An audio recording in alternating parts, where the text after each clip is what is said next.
buenas noches, ¿cómo están todos? Bienvenidos a una nueva edición del Enfoque Venus aquí en Venus Media, Fátima. Este espacio dedicado a la reactivación empresarial, a observar un poco cómo las empresas actualmente están otra vez en el circuito. Para ver todo el movimiento empresarial y cómo va apuntando la reactivación ya en este 2021, y vamos a tener importantes notas y una charla extensa pero muy valiosa con alguien muy importante. Estamos hablando de Gustavo Leite, ex ministro de Industria y Comercio. Y también vamos a hablar de turismo interno. Vamos a estar conversando con Óscar Montaño, gerente de reposo de Udagud, que es un lugar turístico muy interesante que vamos a recomendar para conocer. Así que ya arrancamos con la primera parte de esta charla con Gustavo Leite aquí en El Enfoque.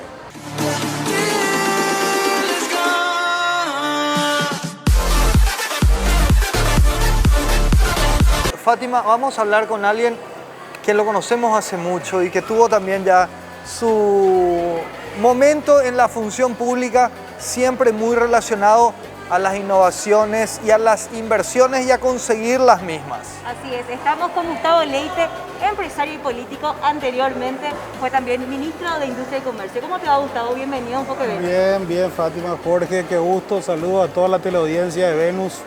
Un gusto que se acuerden de mí en estas fechas. Qué gusto poder compartir con todos los amigos de Paraguay. ¿Qué balance podemos hacer del 2020? Hay muchos balances. Yo creo que tenemos que aprender. El que no aprende los errores es un necio, ¿verdad? Y no sabemos lo que va a pasar. Mientras estamos haciendo esta entrevista, hay una nueva cepa en Gran Bretaña que está conmocionando a Europa. Yo no sé cómo va a ser, si va a llegar, si va a ser más. Nadie sabe nada. Cuando empezó este asunto de la pandemia, nadie tenía el manual. Pero había una realidad. Paraguay, que venía creciendo al 4,5% hasta el 2018, había crecido a 0 en el 2019 sin pandemia. Entonces, primera cosa, ¿qué hicimos mal en el 2019? Poca credibilidad, mala gestión y anuncio de una reforma tributaria que es un anuncio de más impuestos. Nos cobró en el 2019, entonces la pandemia nos agarró. La otra cosa que ya no tenemos que hacer es compararnos con los vecinos. Yo no me puedo comparar, yo soy el que menos peor estoy. Eso no es, para empezar, yo quisiera ser Uruguay, un país con 119 muertos, que se endeudó por el mismo nivel que Paraguay y gastó 750 millones nomás en la pandemia. Nosotros gastamos más de 2.300 y mira dónde estamos. Entonces, vamos a parar con ese tema ya de que somos los mejores, los menos peores. No. Paraguay tiene que agarrar y darle vuelta a este tema. El gobierno tiene que dar un golpe de timón de credibilidad. Sus ministros más importantes, salud y educación, están muy desgastados. Están muy desgastados porque la corrupción los corrompió. Y después tenés un tema, me llama la atención el discurso de la mejor egresada del colegio secundario más emblemático de Paraguay, Colegio Nacional de la Capital. Una chica que dice, no, este año nosotros no estudiamos nada, copiamos todo. Entonces, tenemos un problema. Tal vez en economía no estamos tan mal, pareciera, pero en salud y educación, que son los fundamentos, este debería haber sido el año en que sobraron medicamentos, sobraron camas, sobraron atenciones, porque tuvimos 750 millones de dólares del presupuesto normal, más 500 millones del presupuesto COVID. Y es el año en que peor se gestionó la salud. Entonces, ojo, no hay que tirar cohete. Vamos a bajar de vuelta los decibeles, ser humildes y decir, tenemos problemas. Cambiemos la gente, enfoquemos ahora economía, porque si vos hubieras tenido la bola de cristal, hubiéramos abierto de entrada y cerrado ahora. Claro. Porque ahora ya sabemos más o menos que si te lavas las manos, si estamos con máscara, y bueno, siempre va a haber el riesgo, pero se puede vivir dentro del modo COVID. Que nuevamente, si empezamos a hacer comparaciones, la que hizo Uruguay. Uruguay no cerró hasta que en las complicaciones empezó a cerrar ahora. Así mismo. Y Uruguay tiene una ventaja. La calidad institucional de Uruguay permite que las decisiones de sus gobernantes sean acatadas por su población. En Paraguay, cada vez que queremos poner una nueva, política en práctica, se le levanta la gente al gobierno porque el gobierno ya erosionó su credibilidad. Entonces es muy difícil que este gobierno tome las riendas de vuelta si no da un cambio de timón importantísimo. Bueno, ojalá lo haga, pero para mí la prioridad hoy es abrir de vuelta la economía, dejar de endeudarnos tanto, darle más protagonismo al sector privado, hacer las reformas. Las reformas son necesarias porque ya no nos alcanza la plata. Yo estaba leyendo hoy antes de nuestra entrevista el análisis que yo siempre digo y que en Uruguay dicen, lo importante no es cuánto debes sobre el PIB, cuánto de tu recaudación se va a ir para pagar tus intereses de la deuda. Y eso cada vez está empeorando. Entonces, cada guaraní que vos recaudás y que tiene que ir a intereses, es un guaraní que no se va a ir ni a salud ni a educación. Creo que esos son los grandes elementos ahora y después, bueno, esperar que el 2023 nos traiga opciones políticas con frescura. La inercia que se esperaba que tenga este gobierno sobre un crecimiento de 4,5 constante de 5 años, que fue el gobierno en que nosotros tuvimos, de que vengan fábricas y se habiliten industria, se acabó. No hay. No ha habido una sola inversión grande, importante en el Paraguay en los últimos 2 años y medio. Ni se ha anunciado. Y lo que se anunció es puro nube. Entonces, volvamos a trabajar, volvamos a ofrecer un Paraguay competitivo. Me parece que tenemos que desburocratizar totalmente el proceso de inversión. Tenemos que pensar en bajar impuestos, tenemos que pensar en darle incentivo a las microempresas que crean empleo, sacarle impuestos por cada X empleado nuevo, menos X de impuestos. Tenemos que ser muy imaginativos en este momento. Me parece que la ortodoxia hoy va a llevarnos a que estemos peor si seguimos así. Ahora, Gustavo, entre todas las cosas que mencionaste, quiero rescatar dos. Una, hablabas del sector privado, de alguna forma ayudarlo, incentivarlo. Pareciera ser que, lastimosamente, justamente el sector privado fue el más golpeado, al que más le cayeron con todo, al que más le buscaron la vuelta con controles y con restricciones, y otra vez es el que más se puso para tratar de hacer flotar el barco de nuevo como punto uno. Y el segundo punto que estabas mencionando, que pasa a ser ese tema impositivo, me parece que quedó demostrado, más allá de que en unas declaraciones el ministro mencionó que habría que reajustar algunos impuestos, quedó demostrado que con la poca ejecución que hubo de unos fondos enormes, o sea, el problema es que no es que faltaba plata, el problema es que se usa muy mal la plata. Mira, el propio BID dice que el 4% del PIB se malgasta, son 1.600 millones de dólares, 1.600 millones de dólares el déficit. Ergo, si se gasta bien no hace falta tener déficit. Primer tema. Segundo tema, el sector privado no tiene a dónde ir. El sector privado paraguayo tiene una particularidad. Tiene sus ahorros tal vez en la bolsa de Nueva York o en Suiza, pero está súper invertido en Paraguay. Entonces cuando vos lo acorralás, no tiene más opción que chillar y buscarle la vuelta. ¿Qué es lo que hizo? ¿Qué es lo que este gobierno, débil como ya estaba, desde su propio nombramiento y su crecimiento a cero, cuando toda la región creció, Paraguay es el único país que no creció en el 2019, optó por supervivencia política. Entonces este Putibó y demás, si bien es cierto, puede ayudar a mucha gente, pero el día que se audite Putibó, van a tener que ampliar Tacumbú por 7. Porque nadie sabe dónde se fue la plata. Es la repartija de plata indiscriminada más importante en la historia de Paraguay. Y nadie sabe dónde está la plata, ni quién llevó, ni por qué llevó. Y al sector privado, en vez de decirle, bueno, vení, te bajo tu impuesto, te doy incentivo, generame empleo y te doy más cosas, le golpearon. Y la burocracia que hay y la corrupción que hay hace que ese 10% nominal de impuestos sea bola. El empresario formal paga 20, 22 y 25 de impuestos. Entonces estamos perdiendo competitividad. Vuelvo a mencionar Uruguay, no es que yo quiera ser uruguayo ni nada, pero Uruguay entendió perfectamente su rol en la pandemia y dijo, ¿dónde está la guita? En Argentina. ¿Qué vamos a hacer? Vamos a traerle, vamos a hacernos fáciles, Fáciles no quiere decir bajarse el pantalón, quiere decir incentivos, controles serios, pero más dinámica. Creo que por ahí va nuestro tema, ¿verdad? Al sector privado, mira vos, ¿cuáles son las rutas que más han avanzado en los últimos 2 años? La 2 y 7, APP. Sector privado, 90%. El corredor de exportación que Marito inaugura acá un mes, 10 kilómetros. Sector privado, esas dos las adjudicamos nosotros en el gobierno anterior. Ese es el modelo. Ahora tiene que venir la reforma del IPS. El IPS en salud está quebrado. Hay que cuidar los que están y diseñar un nuevo modelo.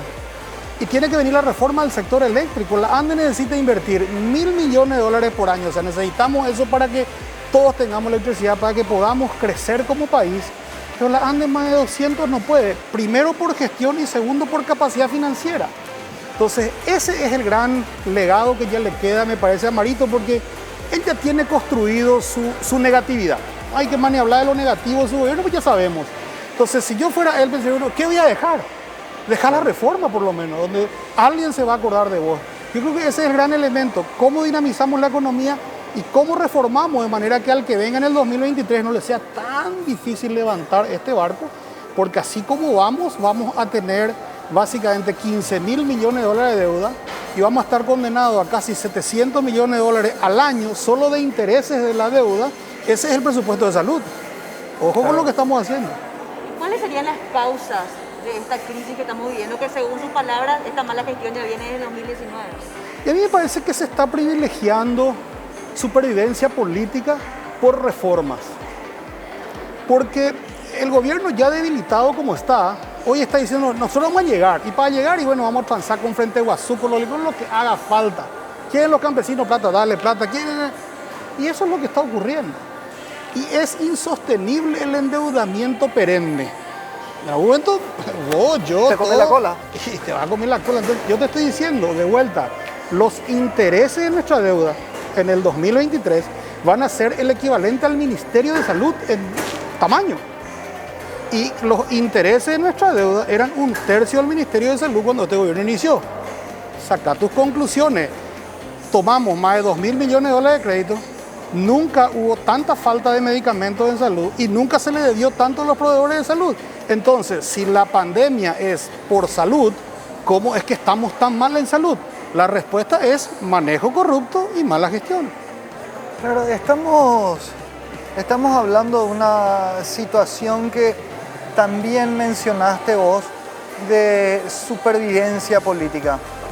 Me parece que también esto fue lo que vimos durante toda la pandemia, que al no haber sancionados, al ver que no hubo destituciones, al ver que solamente hubo renuncias que se aceptaron y en algún caso 1 o 2 meses sin goce de sueldo fueron los máximos castigos, da la sensación de que al fin y al cabo es eso, que este proyecto político que está naufragando por lo menos no aceptamos que es así y vamos tratando de parcharlo como se pueda. O bueno, por lo menos aceptar renuncias, pero tener una mano fuerte, una mano dura, y ese caiga quien caiga que se dijo en un comienzo al final no existió. Mira, a Cartes o a lo que venía detrás de Cartes, que es Santi y el proyecto, le pasó factura la vieja política. La vieja política del Partido Colorado se unió y dijo, no, esto no, nosotros como los políticos vamos a perder nuestro... Ahí decía, nego ñamandana. Sí. Y ñamandana quiere decir yo tengo que meter la mano en la lata. La oposición tiene el mismo problema y se está viendo ahora la vieja política de algunos colorados, de algunos opositores y de Frente Guazú ha permitido el despilfarro. Entonces lo que tiene que venir en Paraguay es una nueva política. Nosotros con nuestras luces y sombras dentro de la administración Cartes, ninguno de los ministros era político. Entonces no le iba a costar nada al presidente Cartes decirle andate a tu casa, porque haces mal. Cuando vos tenés un político no le podés echar, porque termina contando todas las trapisondas que tiene contigo. Entonces esos son los temas que son para mí macro y existenciales para Paraguay. El próximo gobierno tiene que desprenderse de los vicios de estar en el gobierno para mandar. El gobierno tiene que ser una herramienta para servir. Los gobiernos existen para que la gente viva mejor. Y si vos haces una encuesta hoy, en el 90% de Paraguay, salvo a lo mejor en algunos que vienen al shopping, el 90% te va a decir que vive peor. Y si la gente vive peor, entonces el gobierno fracasó. Y nosotros necesitamos que los gobiernos tengan éxito, no importa de qué signo sean. El Paraguay tiene que salir adelante. Entonces, yo no compro ese estamos menos peor que el resto. Yo entendería si tuviera un monopatín, pero Paraguay tiene un Ferrari. Nosotros tenemos N ventaja competitiva para ser el que más se destaca. Entonces, necesitamos volver a una buena gestión. Eso es lo que necesita hoy Paraguay. Y en miras al 2021, ¿cuál es el panorama a nivel macroeconómico? 2021, y nadie sabe, porque ¿qué pasa si para empezar hay una guerra de muy baja intensidad, pero muy intensa, de la salida de Gran Bretaña de Europa? A los europeos les dio eso no les gustó nunca, y se la están cobrando ahora. las negociaciones del Brexit. Si Europa se manca, tal vez no es China, pero una rueda importante en el comercio mundial. Entonces, si seguimos con este escenario de recuperación lenta, y bueno, Paraguay todavía tiene la ventaja que subió la carne y subió la soja. Algo en nuestra economía nos va a ayudar, pero eso no se va a todo el mundo.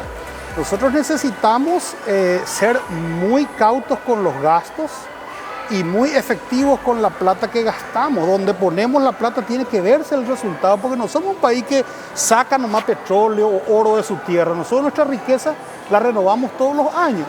Entonces, es tan incierto lo que va a pasar. ¿Y qué pasa si en marzo la vacuna falló?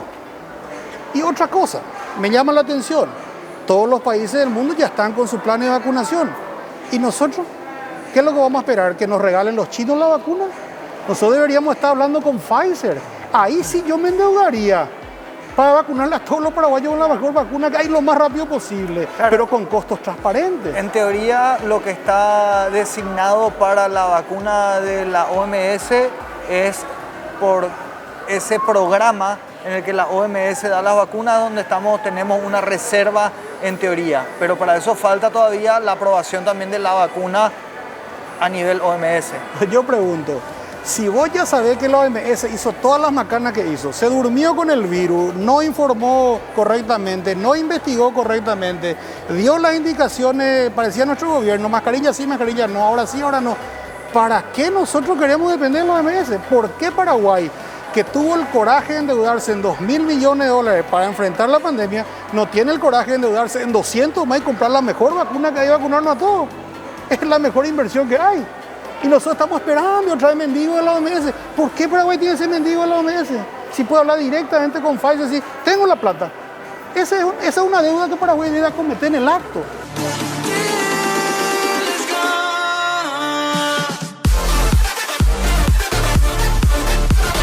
Así teníamos la primera parte de esta charla, que sigue, es muy extensa, pero muy interesante, sobre todo lo que estuvimos hablando con Gustavo sobre, bueno, su perspectiva y también las perspectivas a futuro de lo que él cree que va a ser el crecimiento económico en el país. Tal cual, bueno, no nos queremos olvidar de mencionar este lugar que siempre nos recibe de la mejor manera, el Shopping Mariscal, que ya está viviendo el ambiente, ya recibiendo el 2021.